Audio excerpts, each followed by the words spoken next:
बहुत से लोगों ने आपसे कहा होगा कि पैसे बचत तो करनी ही चाहिए, लेकिन बचत करने से सिर्फ बचत करने से आप अमीर नहीं हो सकते। अमीर होने के लिए आपको उस पैसे का निवेश भी करना होगा, राइट। सो आपको पैसे कमाने की ज़रूरत है, पैसे बचाने की ज़रूरत है, और जो बचत है उसमें से जितना आप चाहो उतना आपको निवेश करने की ज़रूरत है। ये सब आप जब करते हो तो आपसे निवेश में धोखा ये बहुत कॉमन है। बहुत से लोग पैसा इसीलिए घुमा देते हैं कि उन्होंने ध्यान नहीं दिया, और फिर बोलते हैं अरे मैंने ये नहीं पूछा, मैंने वो नहीं पूछा, मैंने ऐसे साइन कर दी, मैंने देखा नहीं, मैंने पढ़ा नहीं। ऐसे काम मत कीजिए। आपको धोखा देना के लिए बहुत से लोग खड़े हैं जो चाहते हैं कि आपको वो धोखा देके आपका पैसा आपसे छीन ले, राइट। तो इसके लिए आपको क्या क्या करनी चाहिए? तो पहले तो आपको आप कहाँ से लेते हो वो डिसीजन लेना चाहिए, आप किस से लेते हो वो देखना चाहिए। तो फर्स्ट थिंग इज़, पहले आपको बहुत से सवाल पूछने चाहिए। आप क्या बेच रहे हो, क्यों बेच रहे हो, मुझसे क्यों, मुझे कैसे आपने चुना, राइट। आप तो बहुत इतने सारे लोग हैं दुनिया में, इंडिया की इतनी आबादी है, उसके बीच में आपने मुझे क्यों चुना, मुझसे क्यों आप ये चीज़ बेचने को आए हो। तो पहले तो आप सवाल पूछिए, ये क्या चीज़ है? म्यूचुअल फंड है, इंश्योरेंस है, मेरे लिए क्या भला होगा, अच्छा क्या मेरी परिवार ये समझ सकती है, राइट। ये सब पहले आप सवाल पूछिए, और आप मुझे और मेरे परिवार को सबको समझाइए। मेरी बीवी है, मेरी बेटी 14 साल की है, और मेरा बेटा 16 साल का है। ये हम सबको आप समझाइए ये चीज़ क्या है। हम सब समझ जाएंगे फिर ही लेंगे ये, क्योंकि ये पारिवारिक पैसा है।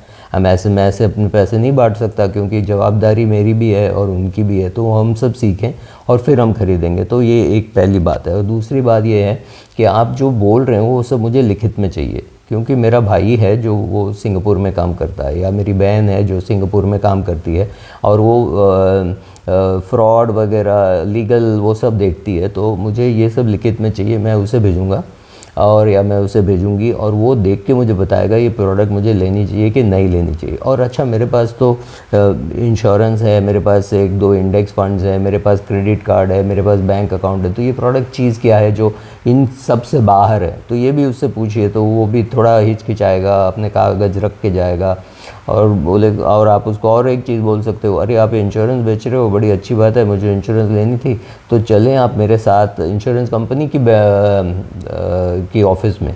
ऐसे नहीं कि आप मेरे घर आके मुझे बेचो, मुझे इंश्योरेंस कंपनी के ऑफ़िस में भी जाना है, वहाँ पे पूछना है कि उनकी तरफ से पूछना है कि ये आप जो कह रहे हो सही है गलत है, और मुझे जो चाहिए लिखित में उनके लेटरेड में चाहिए। आप तो लिख के दे दोगे और फिर बोलोगे मैंने नौकरी छोड़ दी, मुझे उस कंपनी की लेटरहेड में चाहिए जो भी आप मुझसे बोल रहे हो। तो इतने आप सवाल पूछोगे और इतने आप डॉक्यूमेंट्स मांगोगे, उसी से वो थोड़ा हड़बड़ाएगा और बोलेगा यार 50,000 के लिए कितने मेहनत करवा रहा है, तो हट जाएगा वो।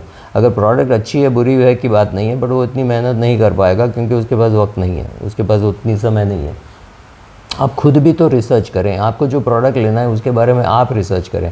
आपको एयर कंडीशनर लेना है तो मैं आपके पास आपके घर में आके फ्रिज बेचता हूँ, तो आप लेंगे नहीं ना, क्योंकि आपको तो एसी चाहिए।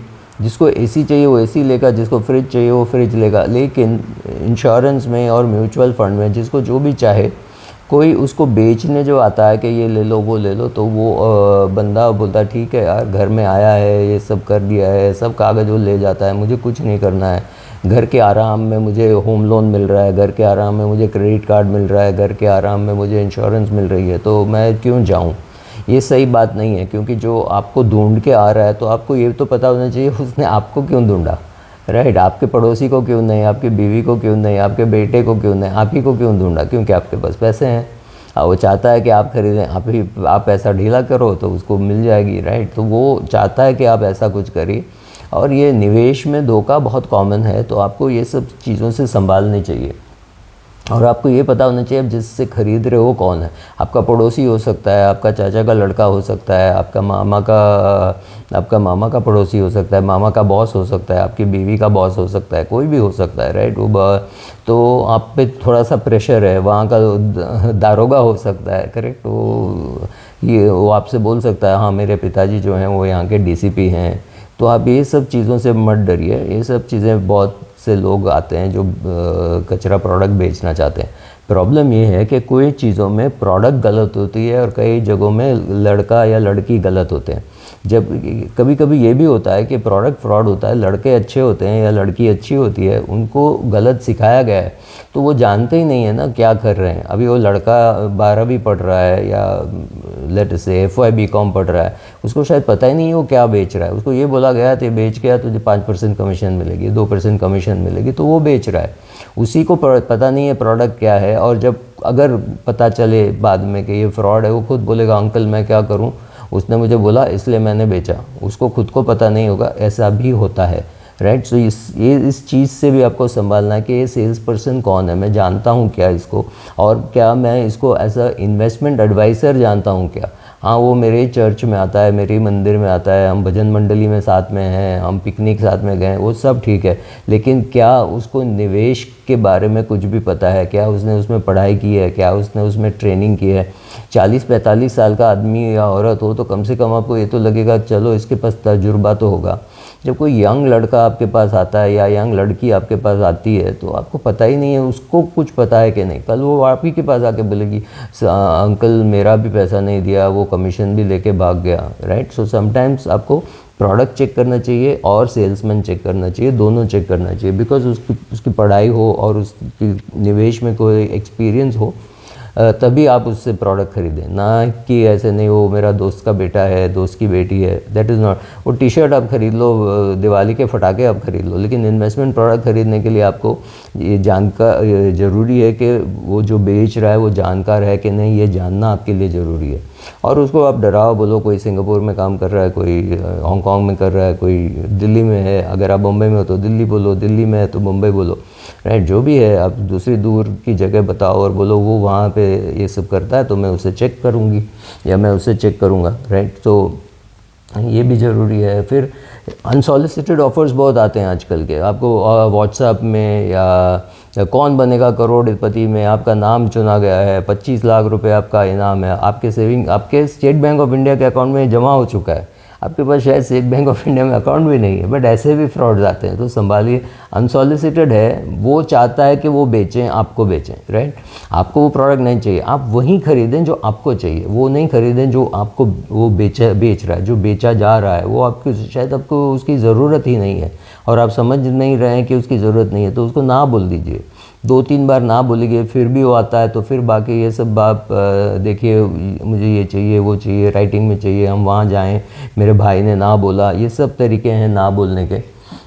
फिर अपने आपको ऑनलाइन प्रोटेक्शन कीजिए। वो बोलेगा सर ये एक आपको ये प्रोडक्ट है, ये प्रोडक्ट ऑनलाइन आप पेमेंट इसकी ऑनलाइन कर सकते हो, तो ये डिटेल्स है, तो आप यहाँ पे क्लिक कीजिए। पता चला कि वो प्रोडक्ट ही नहीं है, वो लड़का गायब हो गया और आपका पूरा पैसा साफ़ हो गया, राइट। सो ऑनलाइन पेमेंट करते वक्त भी आप बहुत संभाल के कीजिए। इनफैक्ट हो सके तो ऑफलाइन पेमेंट ही कीजिए। सेल्समैन है तो चेक ले जाएगा, चेक एंड कैश करेगा, अकाउंट पे ही चेक लेकर के आप इंश्योरेंस कंपनी के नाम पे या बैंक के नाम पे चेक दोगे तो उसको वो फ्रॉड नहीं कर सकता है, बट उसमें भी आपको संभालना होगा, क्योंकि आपने सपोज़ आपने लिख दिया HDFC लाइफ इंश्योरेंस, वो आगे लिख सकता है, वो अपना नाम लिख के इसका प्रीमियम में एडजस्ट करो लिख सकता है। सो संभाल के कीजिए, वो क्या बेच रहा है, क्यों बेच रहा है, कौन बेच रहा है, क्या प्रोडक्ट है, लिखित में दे रहा है कि नहीं, उसमें कितना रिटर्न प्रॉमिस कर रहा है। अगर 18% प्रॉमिस कर रहा है और आप जानते हो कि आपके म्यूचुअल फंड के रिटर्न्स 12% है, तो आप सुन लीजिए। ये सब बात बाद में बोले मुझे नहीं चाहिए, मुझे नहीं परवड़ता है, मुझे अच्छा नहीं लगता, what ever be the reason, ना बोलना सीखिए और अपने आप को इस लायक बनाइए कि आप ऐसे लोगों के साथ बात कर सकें, अपनी नॉलेज बढ़ाइए, राइट। वो ये सब करने से आपको धोखा से बचोगे, क्योंकि निवेश तो आपको करना ही है। अब निवेश में धोखा नहीं हो उसके लिए आपको धोखा से बचना है, निवेश करना है लेकिन धोखा से बचना है। उसके लिए ये कुछ चंद स्टेप्स करोगे तो बचने की उम्मीद बढ़ जाती है। Thank you.